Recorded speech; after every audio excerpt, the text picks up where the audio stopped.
أعوذ بالله من الشيطان الرجيم. بسم الله الرحمن الرحيم. السلام عليكم ورحمة الله تعالى وبركاته. الحمد لله رب العالمين، والصلاة والسلام على الحبيب المصطفى سيدنا ومولانا محمد الكريم وعلى آله وعترته وأصحابه أجمعين. أشهد أن لا إله إلا الله وحده لا شريك له، وأشهد أن حبيبنا وسيدنا ومولانا محمدا عبده ورسوله وصفيه من خلقه وحبيبه، أدى الأمانة وبلغ الرسالة ونصح الأمة وكشف الله به الغمة. اللهم صل وسلم وزد وبارك على الحبيب المصطفى سيدنا ومولانا محمد وعلى آل سيدنا محمد، اللهم أمين. Amma ba'du, alhamdulillah, syukur kita kepada Allah Subhanahu Wa Taala dengan keizinan daripada Allah dapat kita bertemu lagi pada hari yang berbahagia ini. Walaupun sebelum ini sudah sekitar 2 kali kelas kita tidak dapat laksanakan, kebetulannya saya musafir dan kebetulannya tak dapat dielakkan pertemuan-pertemuan yang kena pula dengan waktu kelas Qurratul Ain. Lalu kita tidak dapat melaksanakan kelas disebabkan beberapa perkara tak dapat dielakkan. Apapun, syukur pada Allah hari ini kita dapat bertemu semula setelah hampir 2 minggu kita tidak bersua dalam majlis pembacaan kitab Qurratul Ain. Moga-moga Allah Azza wa Jalla memudahkan urusan kita untuk terus dapat mempelajari ilmu biiznillahi subhanahu wa ta'ala. Para hadirin sidang pendengar yang dirahmati Allah Subhanahu Wa Taala, 2 minggu lepas kita berhenti pada definisi bagi al-am. Kita dah masuk dalam perbahasan berkenaan dengan al-am, iaitu perbahasan yang membicarakan tentang lafaz-lafaz dalam bahasa Arab yang akan memberi makna merujuk kepada individu-individu dalam satu kumpulan tertentu, tetapi bilangan individu itu tidak terbatas. Contoh macam Allah Ta'ala sebut innal insana lafi khusr. Dia akan memberi makna sesungguhnya semua individu-individu manusia dalam kerugian. Jadi kalimah al-insan itu adalah merupakan contoh bagi lafaz am yang dia memberi makna khusus, iaitu manusia. Tetapi walaupun maknanya khusus, tetapi dia merujuk kepada individu-individu manusia yang tidak terbatas. Siapa saja yang bernama manusia, siapa saja yang dia termasuk dalam golongan manusia, maka dia akan terkena hukum yang disebutkan oleh Allah Ta'ala dalam ayat ini, iaitu mereka berada dalam kerugian. Kemudian Allah kecualikan, iaitu mereka yang beriman dan beramal soleh sahaja yang tidak berada dalam kerugian. Jadi kalimah al-insan contoh kepada lafaz am. Lafaz am sangat penting di dalam istinbat hukum. Para ulama akan berpegang dengan konsep al-am kerana apabila mereka mendapati sesuatu hukum, sama ada perintah Allah Ta'ala ataupun larangan Allah Ta'ala itu berkait dengan lafaz am, maka sekiranya para fuqaha kita tidak mendapati sebarang dalil yang mengeluarkan beberapa individu daripada kelompok lafaz am tersebut, maka para fuqaha kita akan berpegang dengan konsep al-am, lalu hukumnya tidak akan dikecualikan sama sekali daripada mana-mana individu bagi kelompok ataupun bagi lafaz am tersebut. Jadi tuan-tuan yang dirahmati Allah Subhanahu Wa Taala, kita telah pun meneliti tentang definisi. Pada hari ini kita akan melihat beberapa contoh-contoh yang didatangkan oleh Imam Al-Haramain Al-Juwaini berdasarkan huraian Al-Imam Al-Mahalli dan juga Al-Imam Badruddin Al-Aini, merujuk kepada contoh-contoh lafaz yang berada dalam kategori lafaz am. Bismillahirrahmanirrahim. Qala Al-Imam Al-Syaikh Abu Abdullah Muhammad ibnu Muhammad Ar-Ru'aini Al-Maliki Al-Syahir Bil-Hattab radhiyallahu ta'ala anhu wa ardah, wa nafa'ana Allahu bi'ulumihi wa ulumi masyayikhihi wa talamizatihi wa qurratil ain wa sairi musannafatihi wa syurrahiha, Allahumma amin. Qala rahimahullahu azza wa jalla syarihan lima atabihi Imamul Haramain wa bima syarahahu Al-Jalalul Mahalli rahimahumallah. Qal wa alfazuhu ay siyaghul umum, wa alfazuhu ay siyaghul umumi al-mawdu'atu lahu arba'atun ay arba'atu anwa'. Jadi lafaz-lafaz bagi al-umum, wa alfazuhu maksudnya wa alfazul umumi. Lalu kata Imam Al-Hattab Al-Maliki, maksud lafaz-lafaz umum adalah siyaghul umum. Siyagh iaitu sebarang gaya bahasa yang merujuk kepada al-umum, yang merujuk kepada konsep umum.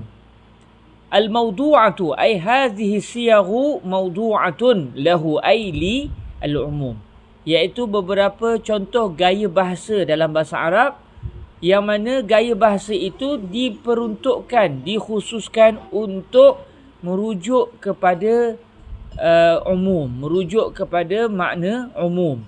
Okey, lafaz-lafaz ataupun gaya bahasa yang telah digunakan oleh orang Arab merujuk kepada umum ini ada 4. Disebut 4 ini sebagai contoh, ala sabilil misal lal hasr. Atas dasar contohlah, bukan hanya 4 sahaja. Walaupun di sini sebut lafaz-lafaz umum ada 4, maksud dia sebagai contoh ada 4. Ini kerana kalau kita merujuk kitab-kitab yang lebih besar, yang lebih luas perbahasannya, kita akan mendapati bahawa lafaz umum bukan ada 4, bahkan lebih daripada 4. Jadi Imamul Haramain Al-Juwaini mendatangkan 4 sahaja atas dasar memudahkan mereka yang baru mahu mengenali ilmu usul fiqhi. Jadi kita akan lihat 4 contoh yang didatangkan oleh Imamul Haramain Al-Juwaini sini merujuk kepada makna ataupun merujuk kepada lafaz-lafaz umum. Ada 4 jenis. Arba'atun ay arba'atu anwa', ada 4 jenis. Kita tengok jenis yang pertama. Qal an-naw'ul awwal al-ismul wahidul mu'arrafu bil-lam allati laysat lil 'ahdi wala lil haqiqah. Okey.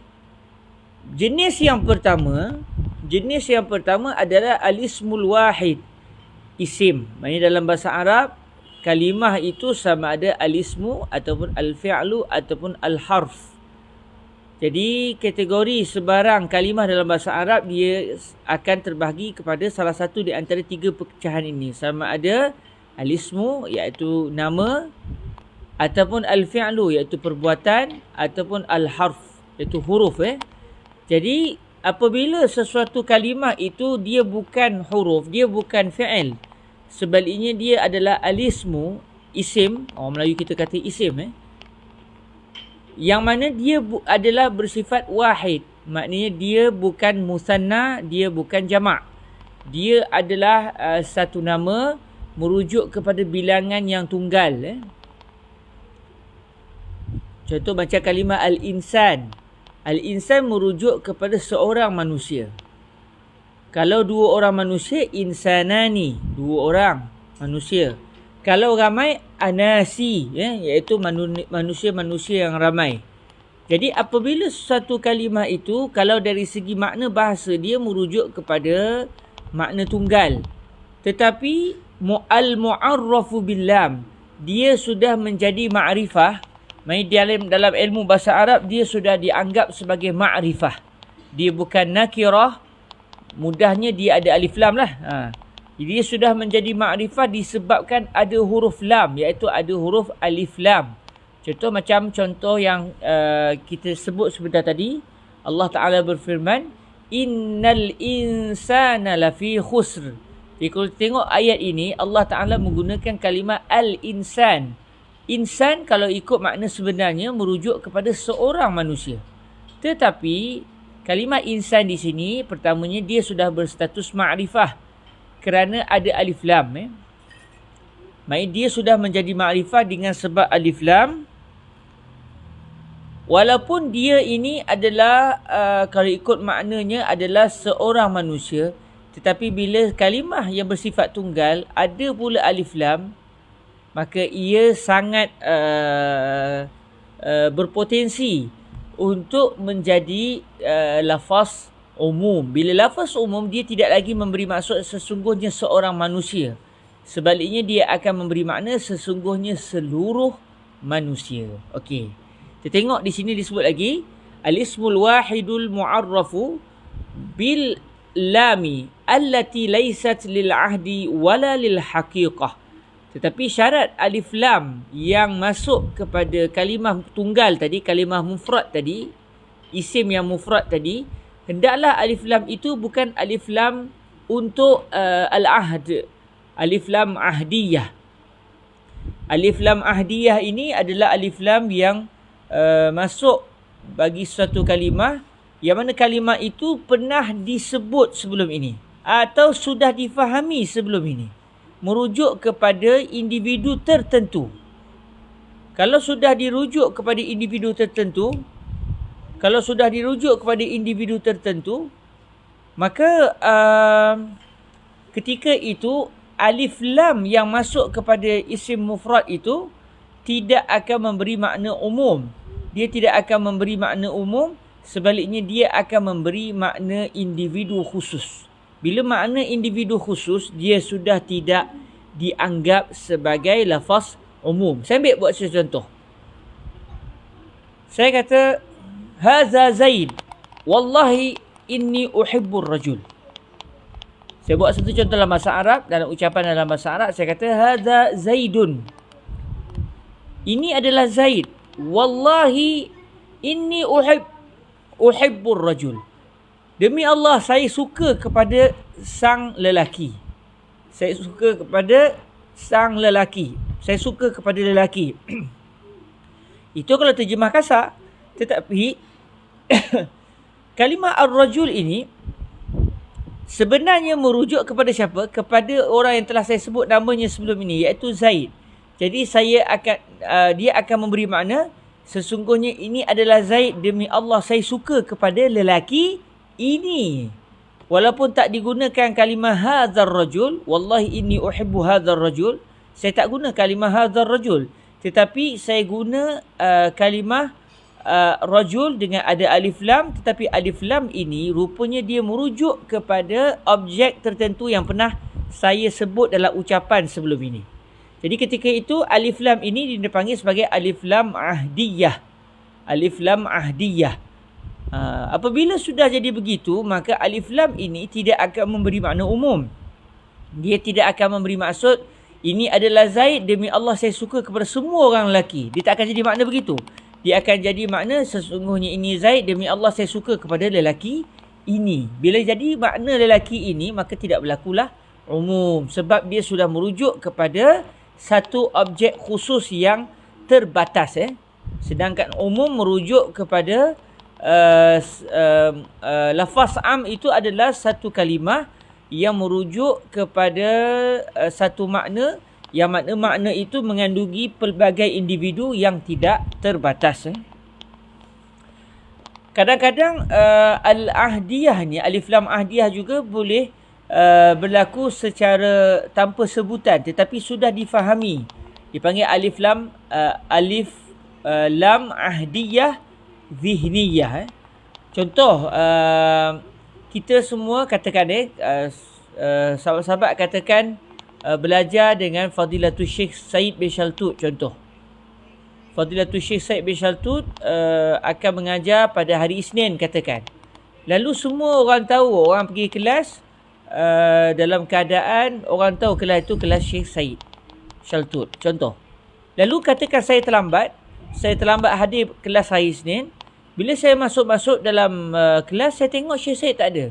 Terus saya tanya kepada orang ramai ketika itu, Hadara Syekh? Hadara Syekh? Hal Syekh hadar? Hal Syekhu hadar?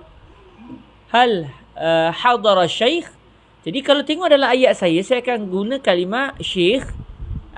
Syekhun dalam bahasa Arab merujuk kepada seorang syekh. Dan saya datangkan alif lam. Jadi kalau ikut-ikutnya, kita mungkin akan memahami alif lam di sini bermaksud semua syekh. Sebab dia akan memberi makna umum. Tetapi Bila saya tanya soalan tu, hal hadara syekh, adakah syekh telah pun hadir? Maka ketika itu semua orang faham bahawa yang saya maksudkan merujuk kepada syekh bagi kelas hari Isnin, iaitu Fadilatul Syekh Sayyid bin Shaltut. Jadi alif lam ketika itu walaupun dia masuk kepada isim mufrad, tetapi dia bukan memberi makna umum kerana dia adalah merupakan alif lam ahdiyah. Dalam contoh ini adalah alif lam ahdiyah zihniyah. Alif lam yang diketahui secara akal, secara zihni, secara minda orang ramai ketika itu. Sebab semua orang tahu yang saya maksudkan bukan merujuk kepada semua guru, sebaliknya merujuk kepada guru tertentu yang diinginkan pada hari Isnin, iaitu Fadilatul Syekh Sayyid bin Shaltut Asy-Syafi'i. Jadi kalau alif lam itu berada dalam kategori alif lam ahdiyah, sama ada ahdiyah zikriyah atau ahdiyah zihniyah, maka alif lam ketika itu tidak akan menjadikan kalimah itu sebagai lafaz am. Wala lil haqiqah. Begitu juga syarat kalimah mufrad yang masuk alif lam yang sudah menjadi ma'rifah ini, apabila kita nak jadikan dia sebagai lafaz am, hendaklah alif lam itu bukan alif lam yang merujuk kepada al-haqiqah, bukan merujuk kepada al-haqiqah. Ini alif lam yang masuk di dalam membicarakan tentang hakikat suatu benda tanpa melihat kepada individu. Contoh, orang Arab pernah sebut ar-rajulu khairum minal mar'ah. Orang lelaki lebih baik daripada orang perempuan. Baik di sini bukan masuk baik dari segi akhlak, tapi baik dari sudut maknanya lebih banyak memberikan manfaat, lebih banyak memberikan manfaat dari sudut kekeluargaan, dari sudut dari sudut kenegaraan. Maknanya secara umum dunia ini biasanya akan dipelopori oleh golongan lelaki, manakala golongan wanita pula biasanya akan berada di bahagian pendidikan anak-anak. Biasanya begitu. Jadi biasanya dari segi pertanian biasanya orang lelaki. Dari segi menguruskan negara orang lelaki. Dari segi menguruskan kewangan orang lelaki. Jadi akhirnya orang Arab sebut ar-rajulu khairum minal mar'ah. Orang lelaki lebih baik daripada orang perempuan. Baik di sini bukan maksudnya paling banyak pahala, tidak tetapi maksud di sini lebih banyak tugas, lebih banyak tugas berbanding dengan orang perempuan. Jadi orang Arab dalam ayat ini menggunakan kalimah rajul. Rajul bermaksud orang lelaki, seorang lelaki, dan didatangkan alif lam. Jadi kalau kita fahami ayat ini, sebenarnya ia bukan nak menyatakan semua orang lelaki lebih baik daripada semua orang perempuan. Bukan itu maksudnya. Sebab contoh kita dengan Sayyidatuna Aisyah, siapa lagi baik? Sayyidatuna Aisyah, bukan kita. Jadi maknanya bila difahami, rupanya ayat ini merujuk kepada jenis hakikat orang lelaki itu akan lebih baik daripada hakikat orang perempuan, tanpa merujuk kepada individu para lelaki dan para wanita. Maknanya melihat semata-mata kepada hakikat lelaki dan juga hakikat perempuan, maka orang Arab mengatakan ar-rajulu khairun minal mar'ah. Jadi dia akan memberi makna orang lelaki, maksudnya jenis orang lelaki ini, hakikat orang lelaki lebih baik daripada hakikat orang perempuan. Jadi kalau kita lihat di sini, alif lam di sini adalah alif lam al-jins. Bila sebut alif lam lil jins, alif lam dalam membicarakan tentang hakikat suatu benda tanpa melihat individu yang berada bawah hakikat tersebut, maka alif lam di sini tidak akan memberi makna umum. Dia hanya akan memberi makna tentang hakikat dan tidak akan memberi maksud semua individu hakikat itu lebih baik daripada hakikat yang lain.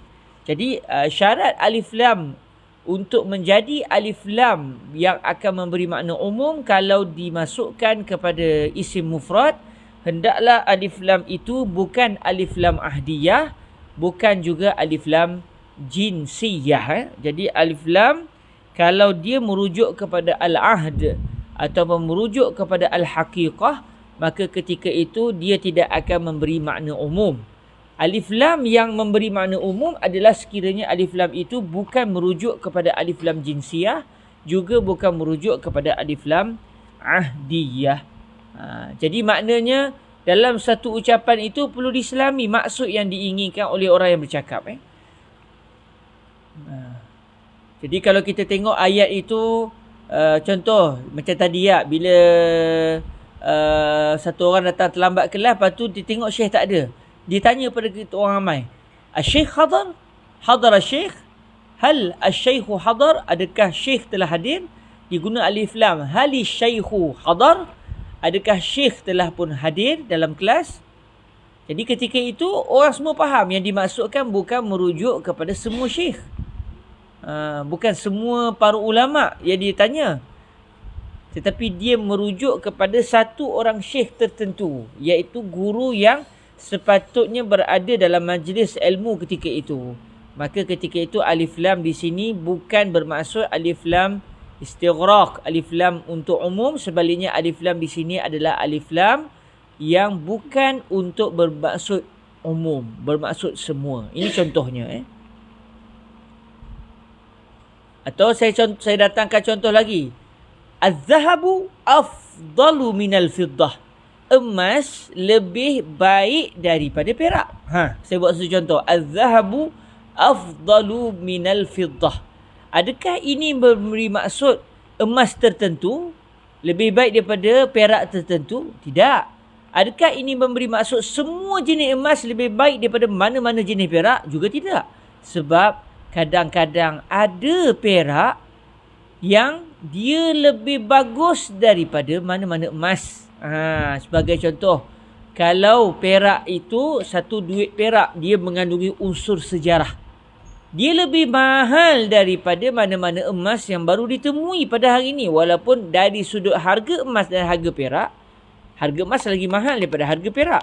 Tetapi duit perak itu, walaupun dari sudut peraknya lebih rendah harga berbanding dengan nilai emas sebesar perak itu, namun disebabkan perak, duit perak tertentu itu adalah berasal pada zaman, contohnya zaman Nabi SAW. Maka satu duit perak lebih mahal daripada satu duit emas ketika itu. Jadi bila saya kata az-zahabu afdalu minal fiddah, kalimah az-zahabu afdal minal fiddah di sini akan memberi maksud jenis emas. Emas ini dari sudut hakikat emas itu sendiri, tanpa melihat kepada individu emas, kita melihat semata-mata hakikat emas, dia lagi baik daripada hakikat perak. Jadi alif lam di sini tidak memberi maksud umum. Sebaliknya dia akan memberi maksud hakikah, memberi maksud jenis. Sebab tu Imam Al-Hattab Al-Maliki sebut allati laysat lil ahdi wala lil haqiqah. Maksudnya la budda an takuna lam allati dakhalat ala al-ismil wahid la budda an takun ghaira al-ahdi wala al-haqiqah. Jadi hendaklah alif lam itu bukan alif lam ahdiyah, juga hendaklah alif lam itu bukan alif lam jinsiyah. Sebaliknya alif lam yang memang kalau diperhatikan memberi maksud umum. Contoh macam Allah Ta'ala sebut dalam Al-Quranul Karim, Alhamdulillahi Rabbil Alamin. Segala puji. Orang Melayu pun terjemah segala puji. Sedangkan kalimah Alhamdu itu tak ada pun digunakan kalimah Jami'ul Ham. Dia hanya guna Alhamdu. Ada kalimah Alhamdu, ada alif lam. Tetapi kita akan ertikan dengan maksud semua puji. Semua pujian adalah milik Allah Azza wa Jal. Kenapa kita datangkan kefahaman kalimah Alhamdulillahi Rabbil Alamin ini dengan maksud semua puji? Sebab yang ingin dibicarakan bukan jenis puji. Bukan yang dibicarakan pujian tertentu. Sebaliknya yang ingin dinyatakan oleh Allah adalah mana-mana pujian pun sebenarnya hakikatnya adalah milik Allah Azza wa Jal. Kita puji isteri kita, rajin contoh. Walaupun zahirnya puji isteri, Tetapi hakikatnya kalau Allah tidak memberikan taufik kepada isteri kita, nescaya isteri kita tak rajin. Kita puji satu orang yang beribadah hebat, kita kata bagus kamu beribadah. Walaupun kita puji dia beribadah, hakikatnya kalau tidak dengan kekuatan yang diberikan oleh Allah, tak akan mampu satu orang untuk sujud kepada Allah. Maknanya hakikat pujian memang milik Allah Azza wa Jal. Jadi alhamdu dalam firman Allah Ta'ala ini merujuk kepada semua pujian. Contoh macam innal insana lafi khusr. Semua manusia dalam kerugian. Kita datangkan kalimah semua. Sebab apa? Sebab makna al-insan di sini merujuk kepada semua individu manusia. Bukan merujuk kepada hakikat manusia itu sendiri. Dan bukan merujuk kepada manusia tertentu. Sebaliknya merujuk kepada semua individu manusia. Kemudian kata Imam Al-Hattab Al-Maliki lagi, fa'innahu yufidul umuma. Sesungguhnya isim mufrad yang sudah masuk dengan alif lam dalam masa yang sama, alif lam itu bukan alif lam ahdiyah, bukan juga alif lam jinsiyah. Alif lam ini akan memberi makna umum. Kenapa? Alif lam ini akan memberi makna umum. Kalau alif lam itu masuk kepada lafaz mufrad tanpa setelah dilihat alif lam itu bukan alif lam lil ahdi, juga bukan alif lam lil jinsi, maka ketika itu alif lam itu akan memberi faedah umum. Alif lam itu akan menyebabkan lafaz yang ditepek dengan alif lam itu bermaksud umum, walaupun secara kalimahnya memberi maksud mufrad. Innal insan. Insan adalah mufrad, jamaknya anasi. Jadi maknanya kalau ikut semata-mata lafaz akan jadi makna mufrad. Tetapi dengan ditepek alif lam, dan alif lam itu setelah ditelek bukan alif lam jinsiyah, bukan alif lam ahdiyah, maka ia akan memberikan satu faedah, iaitu alif lam itu menyebabkan kalimah secara lafaznya mufrad, tetapi maknanya ketika itu sudah bertukar kepada makna umum. Jadi kita pun terjemahkan innal insana lafi khusr. Kita akan kata semua manusia dalam kerugian. Kenapa kita kata alif lam itu akan boleh memberi makna umum ataupun sudah memberikan makna umum? Kenapa? Bidalili jawaz al-istithna, dengan dalil bahawa boleh untuk bidalili jawazi al-istithna'i minhu. Nahwu innal insana lafi khusr illa allazina amanu. Okey, Kenapa alif lam yang bukan ahdiyah, bukan jinsiyah, kalau masuk dengan isim mufrad, dia akan memberi makna umum? Kerana sudah boleh didatangkan pengecualian. Maknanya kalaulah ingin didatangkan pengecualian selepas didatangkan lafaz mufrad yang sudah ditepek dengan alif lam, yang bukan alif lam ahdiyah dan juga bukan alif lam jinsiyah itu, kalaulah kita nak datangkan selepas tu pengecualian, boleh. Bila boleh, maksudnya bilangan kalimah yang sudah ditepek dengan alif lam itu bukan satu. Maksudnya sudah banyak. Sebab kita nak datangkan pengecualian ni mesti kalimah itu banyak. Kita tak kata saya bagi kamu RM1, ataupun kita kata macam ni, contoh. Okey, kita kata baik, ni ada satu pen, saya hadiahkan kamu satu pen kecuali satu pen. Boleh ke dibuat pengecualian begitu? Ini ada satu pen, saya hadiahkan kamu satu pen melainkan satu pen. A'taituka qalaman illa qalaman. Boleh tak kita buat contoh begitu? Saya dah beri kamu satu pen melainkan satu pen. Tak boleh. Kita kata mana boleh pengecualian macam tu. Sebab kalaulah benda tu satu, kita dah bagi satu tu, tak akan bolehlah kita nak kecualikan lagi. Maksudnya tidak boleh berlaku istisna kepada lafaz mufrad. Tetapi dalam ayat tadi yang didatangkan adalah lafaz mufrad. Tetapi bila lafaz mufrad yang ada alif lam, boleh pula selepas itu didatangkan pengecualian, al-istisna, maka ini menunjukkan bilangan dia bukan satu. Sebaliknya bilangannya adalah banyak. Maka ini menunjukkan bahawa lafaz mufrad bila masuk alif lam dalam masa yang sama, alif lam itu bukan alif lam ahdiyah, bukan alif lam jinsiyah. Alif lam itu telah menjadikan lafaz mufrad itu sebenarnya bermaksud banyak. Buktinya boleh didatangkan pengecualian. Okey, contoh lagi yang dalam Al-Quran yang telah kita sebut sebelum ini, nahwu innal insana lafi khusr. Contohnya Allah Ta'ala berfirman, sesungguhnya, kalau ikut semata-mata terjemahan, tanpa kita memahami konsep alif lam lil umum tadi, sesungguhnya seorang manusia itu berada dalam kerugian. Tapi ada pengecualian lepas tu, illal ladzina amanu, melainkan mereka yang beriman. Jadi kita pun tahu, bila ada pengecualian ni bukti insan dalam innal insan bukan merujuk kepada seorang manusia, tetapi sebenarnya merujuk kepada ramai manusia. Walaupun lafaznya insan, lafaz mufrad, tetapi ada alif lam. Bila ditelik alif lam itu bukan alif lam ahdiyah, bukan alif lam jinsiyah, maka dia akan memberi maksud sesungguhnya semua manusia dalam kerugian, melainkan mereka yang beriman kepada Allah Azza wa Jalla. Jadi alhamdulillah, selesai kita meneliti satu contoh bagi lafaz mufrad, satu contoh bagi lafaz am, yang mana lafaz am ini yang pertama yang didatangkan contoh di sini merujuk kepada lafaz mufrad yang sudah dimasuki oleh alif lam, yang sudah dimasuki oleh alif lam, dan setelah dikaji alif lam itu bukan alif lam ahdiyah, bukan alif lam jinsiyah, maka lafaz mufrad yang sudah dimasuki oleh alif lam ini akan menjadi lafaz umum.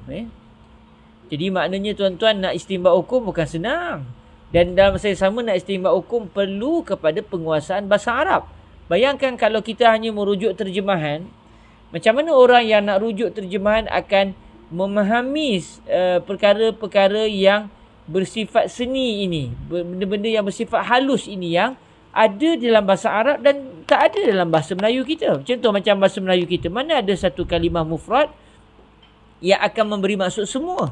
Melainkan kita orang Melayu akan guna kalimah semua. Kita tak kata manusia dalam kerugian. Orang kata manusia dalam kerugian, maksud dia siapa? Seorang je ke ramai orang? Jadi tak jelas.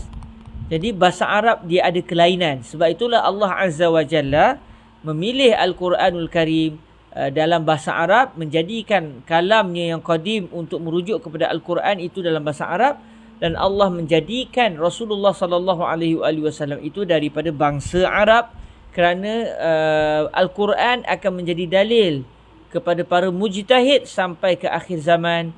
Maknanya perlu kepada satu bahasa paling istimewa, iaitulah bahasa Al-Quranul Karim, bahasa Arab. Okey, seterusnya para hadirin yang dirahmati Allah Subhanahu Wa Taala, kita masuk kepada jenis yang kedua.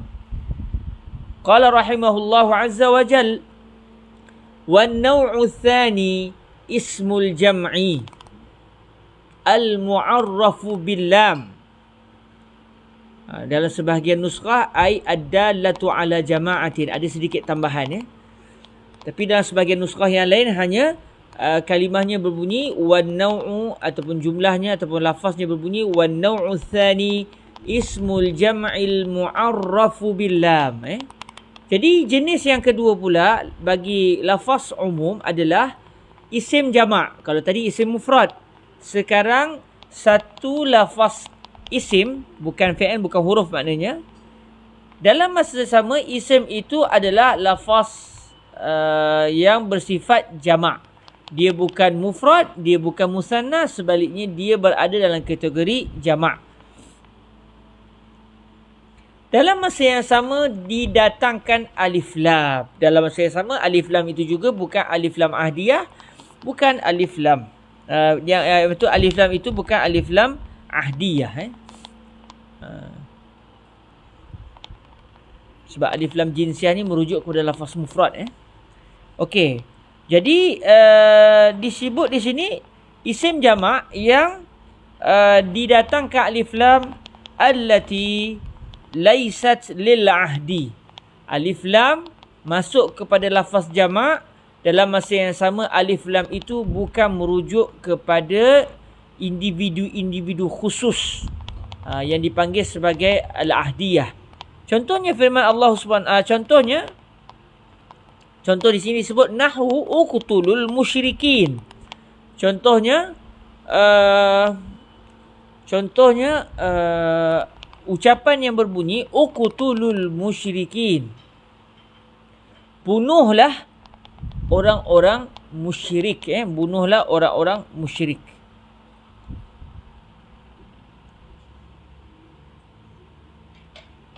Jadi dalam bahasa Arab ini digunakan kalimah al-musyrik, digunakan kalimah al-musyrik dalam masa yang sama.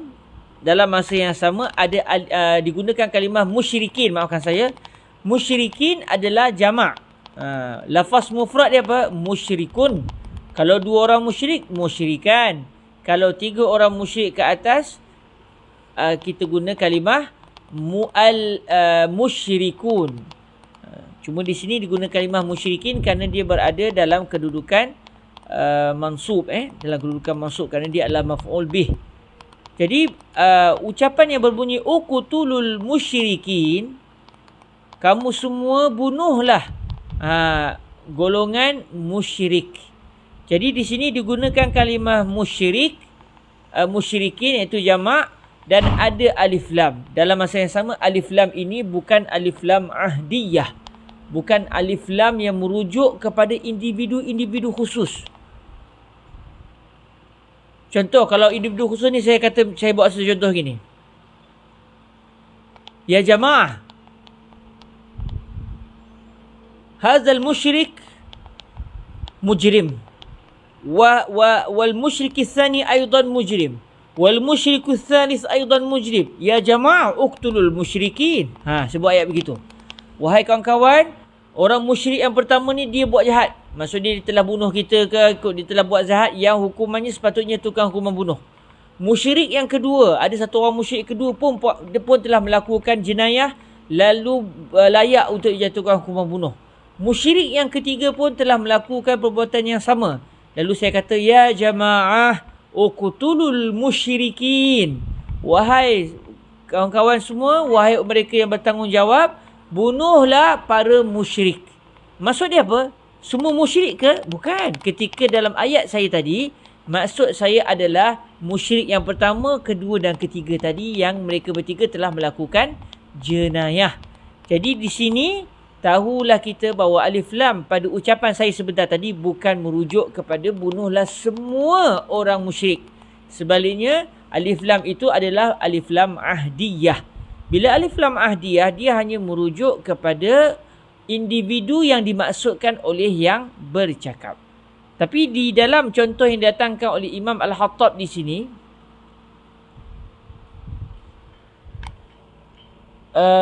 contoh yang didatangkan oleh Imam Al-Khattab, sebentar saya nak tengok dalam apa namanya, dalam syarah Mahalli, contoh yang sama ataupun tidak.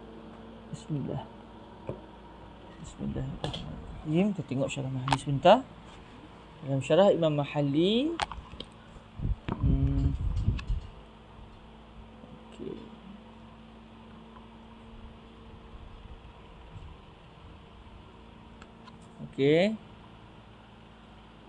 Okey, dalam contoh dalam nusrah Imam Al-Mahalli, sebahagiannya disebut faqtulul musyrikin, iaitu merujuk kepada ayat kelima surah At-Taubah. Firman Allah Ta'ala, faqtulul musyrikin.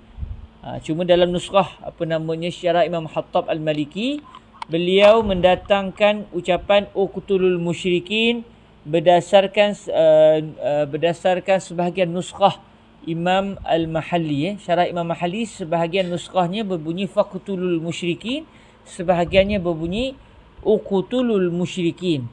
Jadi dalam nusrah yang dicetak oleh Darul Ihsan ini, mereka menggunakan nusrah menggunakan nusrah syarah Imam Mahalli yang berbunyi uqtulul musyrikin. Maksudnya ini adalah merupakan firman Allah Ta'ala dalam surah At-Taubah ayat kelima. Jadi Allah Ta'ala bila berfirman, firman Allah Ta'ala berbunyi faqtulul musyrikin, maka kamu semua bunuhlah golongan musyrik, golongan yang mensyirikkan Allah Azza wa Jal. bila dikaji, maksudnya semua golongan musyrikin. Cuma yang dimaksudkan dengan musyrikin di sini adalah musyrikin yang telah melakukan peperangan kepada kaum muslimin. Sebab kalau orang musyrik itu dia tidak beriman kepada Allah tapi dia tak buat jahat dengan kita, tak boleh kita membunuh dia. Sebab dia merupakan satu jiwa. Walaupun dia tidak masuk Islam tetapi dia tetap manusia yang wajib dijaga darahnya. Cuma bila Allah Ta'ala berfirman faqtulul musyrikin, maksud di sini bunuhlah semua musyrik yang telah melakukan perang kepada kamu. Dalam istilah fiqh dipanggil al-muharibun, al-kufar al-harbiyun. Golongan-golongan yang tidak beragama Islam yang mereka ini telah melancarkan perang kepada orang Islam. Contoh macam musyrik Makkah zaman Nabi dulu. Contoh macam hari ini golongan Yahudi yang telah melakukan penindasan dan kezaliman kepada kaum muslimin di Palestin.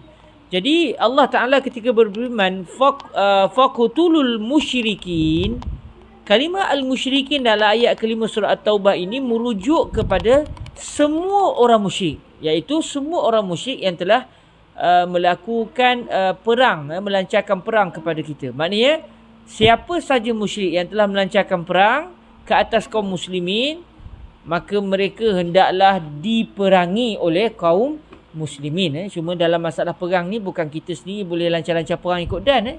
Kata guru kami Fadilatul Syekh Yusri bin Rushdi Al-Hasani, al-jihad ini min fiqhil ummah. Dipanggil, beliau guna istilah fiqhul ummah.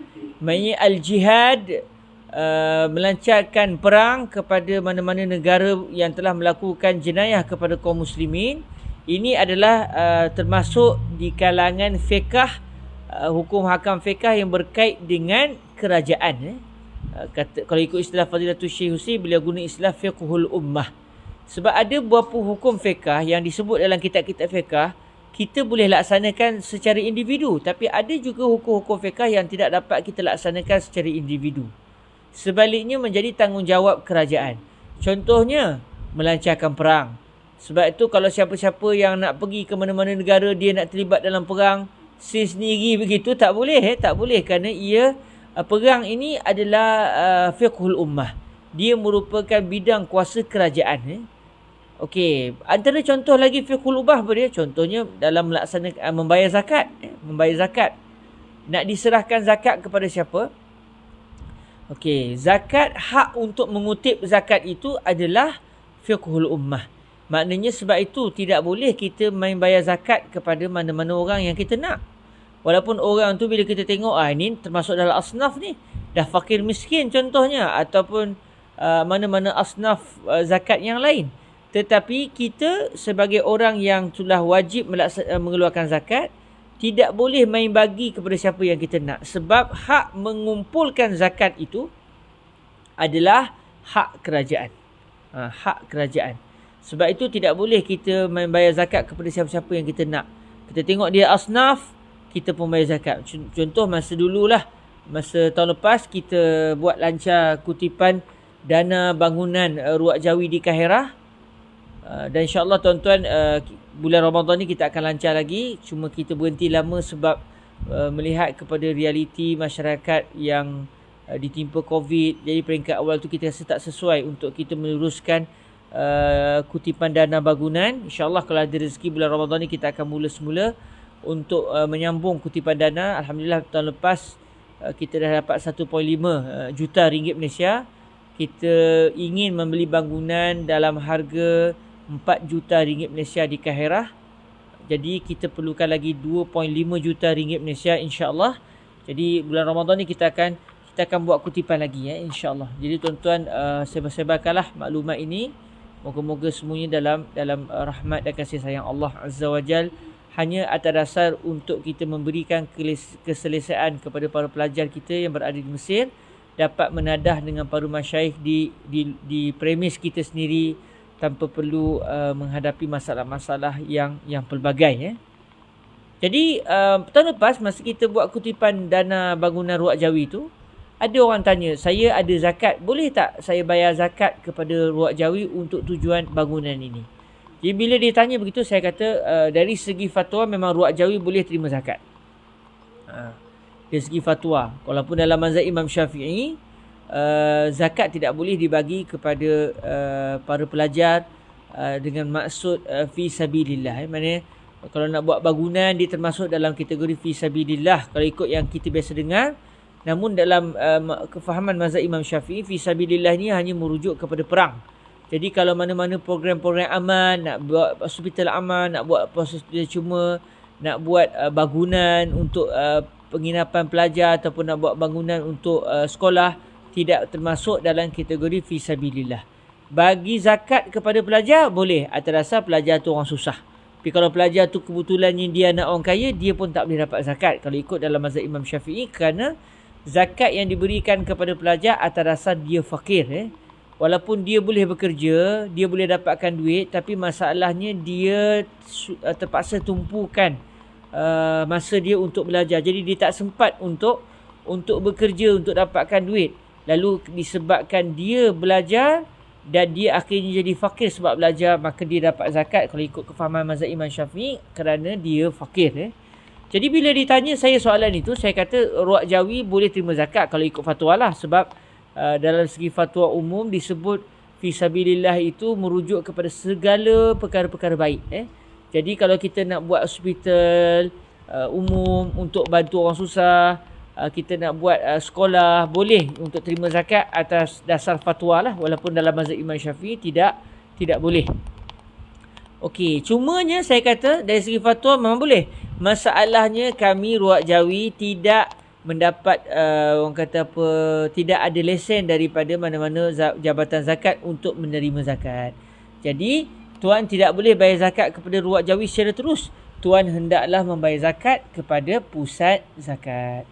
Kenapa? Kerana hak untuk mengutip zakat itu adalah termasuk fiqhul ummah.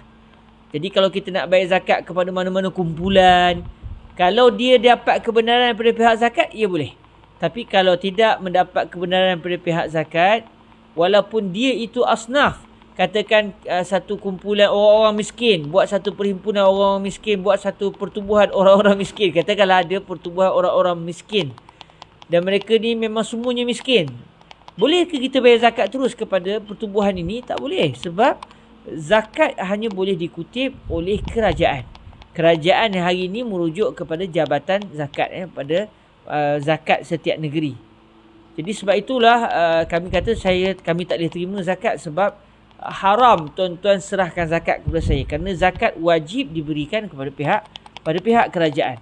Cuma ada juga pihak zakat yang bila kita bagi zakat kepada dia izinkan pula kita untuk bagi zakat dalam berapa persen kepada mana-mana pihak yang lain. Maknanya zakat mewakilkan kita untuk bagi. Maka ketika itu barulah kita boleh bagi kepada mana-mana asnaf yang kita inginkan. Kerana sudah ada kebenaran daripada pihak zakat yang merupakan ulul amri dalam isu zakat ini. Okey, balik kepada cerita kita tadi. Bila disebut uqtulul musyrikin, bunuhlah semua orang musyrik, maka al-musyrikin di sini merujuk kepada semua orang musyrik. Merujuk kepada semua orang musyrik, yang mana orang musyrik yang dimasukkan di sini adalah orang musyrik yang telah melakukan perang kepada kaum muslimin. Jadi mana-mana orang musyrik yang telah melancarkan perang kepada kaum muslimin, maka mereka hendaklah diperangi. Tapi macam saya sebut tadi, yang akan memberikan kebenaran untuk kita melancarkan perang kepada golongan musyrikin adalah ummah. Iaitu apa dia masuk ummah di sini, fiqhul ummah di sini, iaitu pihak kerajaan. Pihak kerajaan yang boleh melancarkan. Kita sendiri tak boleh melancar ikut perang untuk kita punya kumpulan nak lancarkan, kita melancarkan perang. Tak boleh. Kerana ia adalah berada di bawah bidang kuasa kerajaan. Okey. Jadi ini adalah contoh yang kedua lah. Contoh bila Allah Ta'ala sebut faqtulul musyrikin, digunakan lafaz jamak, ada alif lam. Alif lam itu pula bukan alif lam ahdiyah, merujuk kepada individu khusus. Sebaliknya dia tidak termasuk dalam alif lam ahdiyah. Jadi ketika itu alif lam yang masuk kepada isim jamak tadi akan memberi maksud semua individu yang berada dalam kategori lafaz jamak tersebut. Jadi kita dah belajar dua, alhamdulillah, berkenaan dengan lafaz am. Yang ketiga pula tuan-tuan yang dirahmati Allah Subhanahu Wa Taala, yang ketiga disebut di sini wan naw'u tsalits al asma'ul mubhamah kaman fi man ya'qil nahwu man dakhala dari fahuwa amin wa ma fi ma la ya'qil nahwu ma ja'ani qabiltuhu. Ma ja'ani qabiltuhu.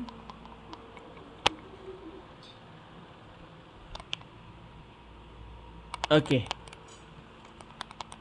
Baik, kalau kita lihat dalam jenis yang ketiga dan juga jenis yang keempat yang didatangkan oleh Imam Al-Haramain berdasarkan huraian Imam Al-Hattab Al-Maliki ini, Imam Al-Hattab kata jenis yang ketiga. Jenis yang ketiga adalah al-asma al-mubhamah. Sebarang kalimah yang berada dalam kategori ismun, bukan fi'lun, bukan harfun, berada dalam kategori ismun, tetapi dia memberi makna mubham, makna yang tidak jelas. Contoh macam al-musyrikun tadi jelas, iaitu manusia-manusia musyrik, maknanya jelas. Contoh innal insan, manusia, jelas maknanya. Tetapi ada beberapa kalimah merujuk kepada isim tetapi maknanya bersifat mubham, iaitu tidak jelas. Apa dia contoh? Contoh di sini didatangkan contoh disebut di sini kaman fi man ya'qil. Contohnya seperti kalimah man. Kalimah man dalam bahasa Arab dia memberi maksud merujuk kepada siapa saja yang berakal. Siapa saja di kalangan manusia maksudnya.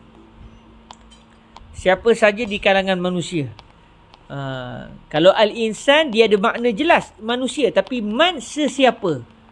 Jadi cuma kalimah man walaupun maksudnya sesiapa sahaja, dia merujuk kepada manusia, merujuk kepada manusia yang berakal. Cuma kalau disebut berakal ni sebenarnya dia akan merujuk kepada manusia, merujuk juga kepada jin, juga merujuk kepada para malaikat. Kalimah man dia juga merujuk kepada manusia, jin dan malaikat. Sebab tiga kumpulan ini adalah orang yang mampu untuk berakal. Tapi kalau binatang walaupun dia ada tabiat, dia ada naluri, tapi dia tak mampu untuk berfikir.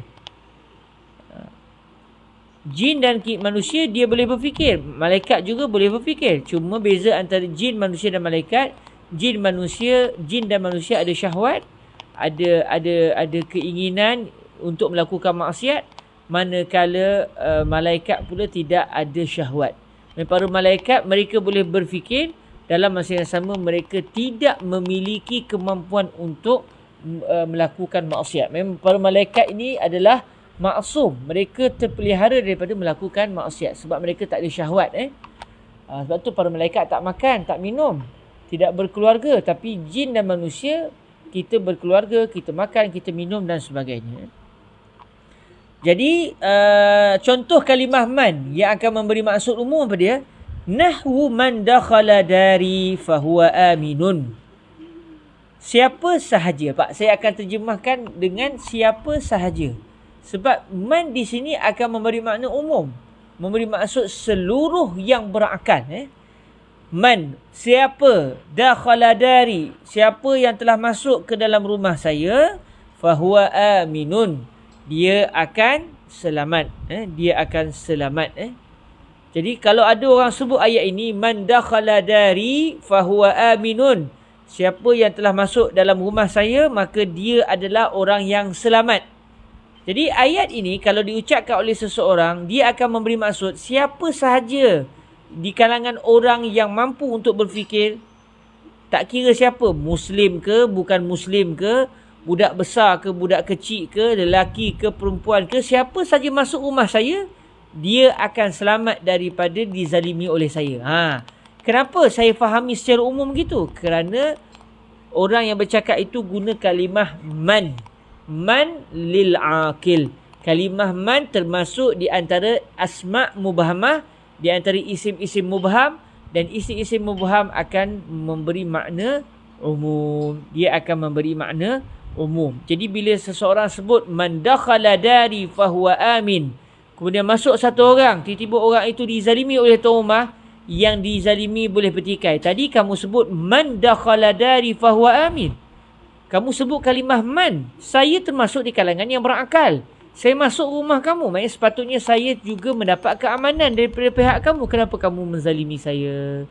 Dia boleh bertikai orang tadi. Sebab orang tu menggunakan kalimah man. Man dia sepatutnya memberi maksud semua tanpa kecuali. Tiba-tiba mengapa pula ada orang yang dizalimi sedangkan orang itu sudah masuk ke dalam rumah orang yang bercakap. Jadi bila digunakan kalimah man, dia akan memberi makna umum. Sebab itulah dalam mazhab al-Imam Asy-Syafi'i radhiyallahu taala anhu, apabila Rasulullah sallallahu alaihi wasallam bersabda, man baddala dinahu faqtuluh, barang siapa yang telah mengubah agamanya, maka hendaklah kamu semua bunuhlah dia. Kamu semua bunuhlah dia.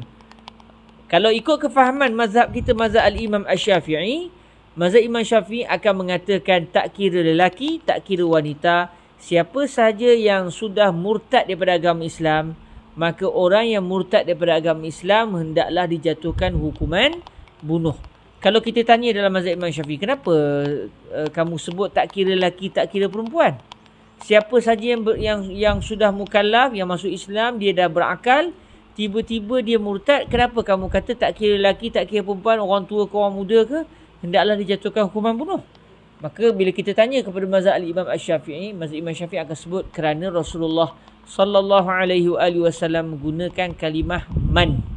Rasulullah kata man baddala dinahu, siapa yang mengubah agamanya. Maksud di sini agama Islam. Siapa yang sudah mengubah agama Islam, daripada dia beragama Islam, dia tukar agama dia kepada agama lain, maka hendaklah kamu semua membunuhnya. Jadi maksud di sini pemerintahlah. Hukuman hudud juga termasuk di antara fiqhul ummah. Tak boleh kita sendiri yang melakukan hukuman ikut kita. Tak boleh. Dia perlu melalui proses undang-undang. Dia perlu dibicarakan. Jadi yang akan menjatuhkan hukuman bunuh kepada orang yang murtad adalah hakim. Ini juga menjatuhkan hukuman juga termasuk fiqhul ummah. Termasuk dia di bawah tajuk fiqhul ummah. Jadi mazhab Imam Syafi'i akan berpegang dengan kenyataan begitu. Man baddala dinahu, barang siapa yang sudah mengubah agamanya. Jadi tak kira orang tu lelaki ke, tak kira orang tu perempuan ke, tak kira orang tu khunsa ke, maka dia akan dijatuhkan hukuman bunuh oleh mahkamah. Setelah mahkamah adili, kalau mahkamah mendapati dia layak untuk dijatuhkan hukuman bunuh, maka dia akan dijatuhkan hukuman bunuh. Tanpa kecuali. Tanpa kecuali. Kenapa? Kalau orang tanya kenapa? Kerana mazhab Imam Syafi'i kata man, barang siapa. Jadi kalimah man akan memberi maksud umum. Cuma dalam isu murtad ni memang berlaku khilaf di kalangan para ulama kita. Kalau kita rujuk dalam masalah fiqh, masalah murtad memang antara masalah fiqh yang berlaku khilaf di kalangan para ulama. Adakah hukuman mereka yang murtad daripada agama Islam adalah hukuman bunuh sebagaimana yang dipegang oleh mazhab Imam Syafi'i, atau sebenarnya hukuman itu bukan hukuman bunuh? Jadi ada pelbagai pandangan fiqh di sini. Antara pegangan yang dipegang oleh para ulama kita di kalangan ulama-ulama Al-Azhar walaupun mazhab Imam Syafi'i, tapi antara yang dipegang oleh ulama-ulama kita pada hari ini, yang dijatuhkan hukuman bunuh adalah merujuk kepada mereka yang murtad dan berusaha untuk memurtadkan orang lain. Yang murtad kemudian telah bergabung dengan musuh untuk memerangi kaum muslimin. Mereka ini yang dijatuhkan hukuman bunuh. Bukan kerana mereka murtad, tetapi kerana mereka sudah membawa kemudaratan kepada kaum muslimin.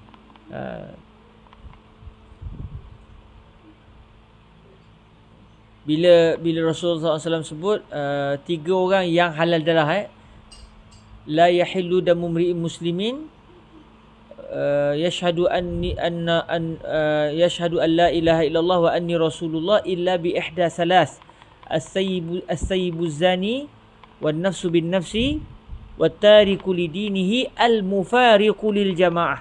Sebagian para ulama memahami hadis ini dengan maksud 3 orang yang halal darah ni, salah seorangnya at-tariku lidinihi, orang yang meninggalkan agamanya, al-mufariqu lil jamaah. Jadi sebagian ulama memahami maksud al-mufariqu lil jamaah iaitu orang yang murtad yang mereka sudah memisahkan diri mereka daripada jamaah. Iaitu maksudnya sebagian ulama faham, dia murtad, kemudian dia meninggalkan negara Islam, dia bergabung dengan golongan musuh, kemudian dia berusaha memerangi kaum muslimin. Sebagaimana yang berlaku pada zaman Rasulullah SAW satu ketika dahulu. Kalau ada yang murtad, dia tak akan tinggal lagi di Madinah. Dia akan meninggalkan kota Madinah dan dia akan pergi ke Makkah sebagai contoh. Lalu bila berlaku peperangan, dia akan terlibat sekali dalam peperangan melawan kaum muslimin. Jadi orang ini adalah orang yang dijatuhkan hukuman bunuh. Antara contoh mereka yang pernah masuk Islam bersama Nabi kemudian murtad adalah Ibnu Khatal. Ibnu Khatal. Ibnu Khatal atau Ibnu Khatal? Nak tengok sekejap. Dalam Sahih Bukhari ada disebut. Ibnu Khatal kalau tak silapnya. Saya tengok sekejap. Allahumma salli ala Rasulillah. Tengok dalam hadis sekejap.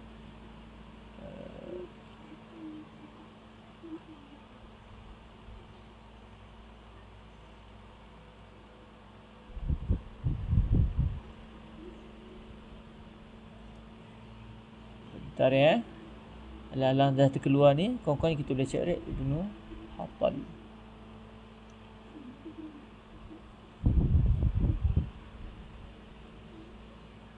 Bukan Ibnu Khatal, Ibnu Khatal. Ibnu Khatal. Dalam Sahih Al-Bukhari, Rasulullah sallallahu alaihi wasallam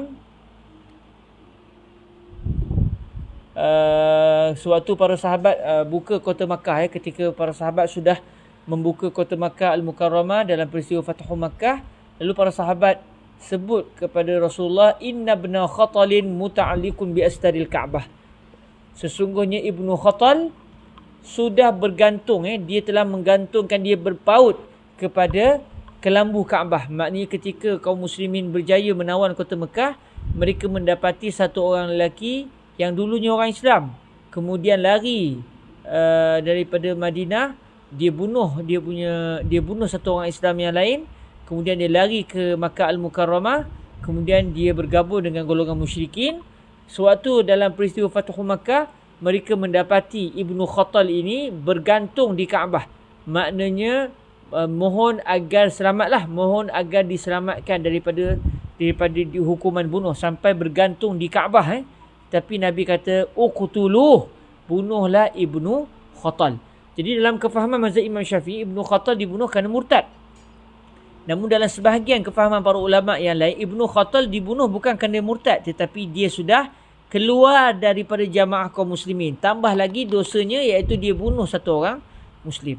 Jadi kadang-kadang ada ayat Quran dan juga hadis Rasulullah ini, para ulama kita berbeza kefahaman terhadap maksud yang diinginkan oleh Allah dan Sayyidina Rasulullah sallallahu alaihi wasallam. Jadi apa pun masalah fiqh memang pelbagai. Yang saya nak sebut di sini, dalam isu murtad, mazhab Imam Syafi'i kita memahami kalimah man baddala dinahu faqtuluh, ini merujuk kepada siapa saja yang murtad. Sama ada dia juga berusaha memurtadkan orang lain, atau dia murtad seorang-seorang tapi lepas tu dia tak menyusahkan orang.